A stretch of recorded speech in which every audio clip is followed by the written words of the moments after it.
शांति अव्यक्त समय के 10 फरवरी 2024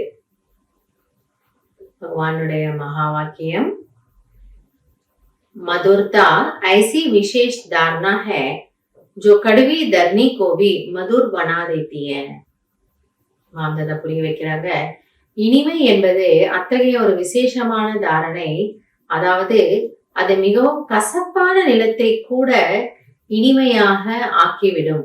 बाके दो मधुर होल से आप भी परिवर्तन हुए हो. இப்ப நம்ம சொல்றாரு மாமா, எப்படி நான் உங்களை பார்த்து ரெண்டு வார்த்தைகள் சொன்னேன். என்ன சொன்னேன்? இனிமையான குழந்தைகளே. அப்ப அந்த குழந்தைகளே, குழந்தை அப்படின்னு கூடிய வார்த்தையை கேட்ட உடனே நம்முடைய இதயம் எவ்வளவு சாஃப்ட் ஆயிடுச்சு இல்லையா? பாபாவினுடைய அன்பு, அந்த ஆன்மீக ஸ்நேகம் நமக்கு அனுபவம் ஆச்சு. என்னையும் பார்த்து யாரோ ஒருத்தர் இனிமையானவர்களே சொல்றாங்களே. ஏன்னா உலகத்தினர் நம்ம எப்பொழுதுமே நம்ம தாழ்த்தி தான் பேசி இருப்பாங்க, மட்டத்தட்டி இருப்பாங்க, அவமானப்படுத்தி இருப்பாங்க, நம்ம எதுக்குமே தகுதி இல்லாத, லாயக்கு இல்லாத ஆத்மான்னு சொல்லி இருப்பாங்க. ஆனால் ஒரே ஒரு பாபா மட்டும் நம்ம மேல அந்த நம்பிக்கையை வைத்திருந்தார், நமக்கு ஸ்நேகம் கொடுத்தாரு. அதை மேலோட்டமா சொல்லல, உண்மையாகவே பாபா நம்மை அப்படி கருதினார். அதனால அந்த இனிமையான குழந்தைகளே எனக்குரிய வார்த்தை கேட்ட உடனே நம்ம என்ன ஆயிட்டோம்? பாபாவுக்காகவாவது நம்ம மாத்திக்கணும். இவ்வளோ நமக்கு சொல்லி கொடுக்கிறாரு, இவ்வளோ நம்ம பின்னாடி இருக்காரு, இவ்வளோ நமக்கு ஸ்நேகம் காட்டுறாருன்ற அந்த ஒரு ஆன்மீக ஸ்நேகத்தின் கவர்ச்சியில நம்ம என்ன பண்றோம்? நம்மள மாத்திக்கிட்டோம். அப்ப பாபா வீட்டுக்கு வரும்பொழுது நம்ம கூட கசப்பா தானே இருந்தோம். ஆனா இந்த கசப்பான பூமியை பாபா என்ன பண்ணிட்டாரு? ஸ்நேகம் கொடுத்து இனிமையாக மாத்திட்டாரு. मीठे बच्चे तुम मीठी शुद्ध आत्मा हो, इन्हीं दो मधुर बोल और मीठी दृष्टि ने आपकी जीवन बदल दी. ஆக நான் உங்களை பார்த்து இனிமையான குழந்தைகளே எனக்குடைய அந்த இனிமையான வார்த்தை சொன்னேன். மற்றும் உண்மையாகவே ஆத்மா மீது இருக்கக்கூடிய அன்பின் காரணமாக அவ்வளோ ஸ்நேகம் நிறைந்த ஒரு திருஷ்டி உங்களுக்கு கொடுத்தேன். அந்த அன்பு உங்களை, அந்த ஒரு பாசிட்டிவ் எனர்ஜி உங்களுக்கு கிடைச்சது.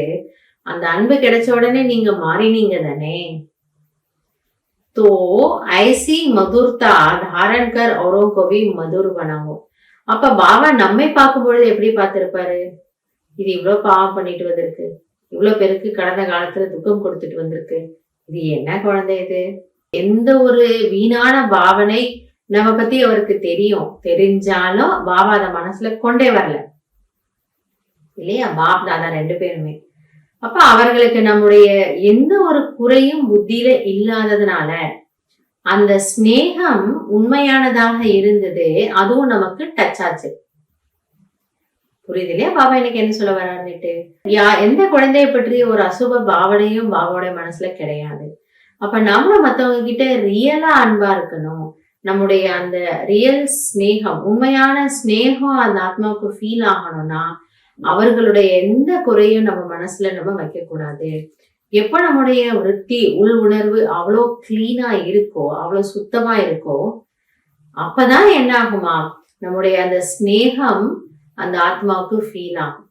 இல்லைன்னா நம்ம சொல்லிட்டே இருப்போம், எங்க வீட்டுல இருக்கிறவங்களுக்கு நான் எவ்வளவு சுபபாவனை வைக்கிறது தெரியுமா? கரெக்டு தான், நம்ம சுபபாவனை வைக்கிறோம், எங்களுக்கு நல்லது நடக்கணும், இவங்க பாபா கிளாஸ் கேட்கணும் அப்படின்னுட்டு. ஆனா இன்னொரு பக்கம் நம்ம மைண்ட்ல என்ன நினைக்கிறோம்? இவங்க கேட்கவே மாட்டாங்க, எவ்வளவு தடவை சொல்லிட்டேன், சரி ட்ரை பண்ணி பார்க்கலாம், எப்ப பார்த்தாலும் இவங்க இப்படிதான் இருப்பாங்க. இந்த சின்ன சின்ன விஷயங்கள் நம்ம கொண்டு வரோம் இல்லையா? மற்றவங்களை பத்தி அந்த வேஸ்ட் நினைக்கிறோம். இது என்ன ஆகும்? நம்மளுடைய சுபபாவனையில சக்தி இருக்காது. சக்தி சுபபாவனையில எப்ப வருது? ஆன்மீக ஸ்நேக, அந்த ஆத்மா மீது நமக்கு ரியல் லவ் இருக்கணும், அக்கறை இருக்கணும். அப்பதான் அது போய் அங்க வேலை செய்யுது. பட் நம்ம மனசுல எங்கேயாவது வேஸ்ட் இருந்ததுன்னா பின்ன அந்த சக்தி அங்க போய் சேர்றது இல்லை. அப்ப நம்ம காலகாலமா சுபபாவனை வச்சிட்டு இருப்போம், ஆனா அவர்களுக்குள்ள ஒரு நல்ல மாற்றம் வராது. எனவே நம்ம சுபபாவனை வைக்கிறோம்னா முதல்ல நம்ம என்ன பண்ணணுமா? நம்ம மனதை, நம்ம இந்த மனம் எனக்கூடிய ஸ்லேட்டு, இந்த விருத்தியை கிளீன் பண்ணுங்க. அதுல அந்த ஆத்மா பத்தி எந்த ஒரு வேஸ்ட்டுமே இருக்கக்கூடாது.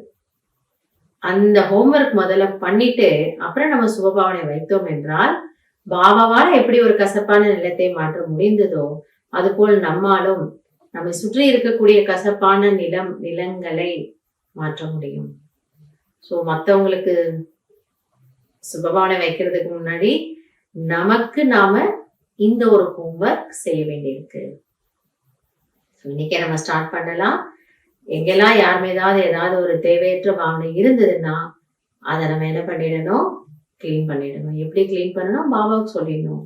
பாபாவுக்கு சொல்றோமோ இல்ல யோகத்துல அவரோட பேசுறோமோ, நம்ம பாபாவுக்கு லெட்டர் எழுதுறோமோ இல்ல பாபா கிட்ட நம்ம மன்னிப்பு கேட்கிறோமோ இல்ல யாரையாவது நம்ம மன்னிக்கிறோமோ, ஏதோ ஒரு யுக்தி சம்பந்தப்பட்ட விஷயம் என்னவோ மனிதர் எப்படியோ அதை வைத்து ஏதோ ஒரு யுக்தியை கடைபிடித்து நம்ம விருத்தியை நம்ம சுத்தமாக்கிக்கணும். நல்லது. நல்ல புருஷார்த்தி ஆவதற்கான வாழ்த்துக்கள். ஓம் சாந்தி.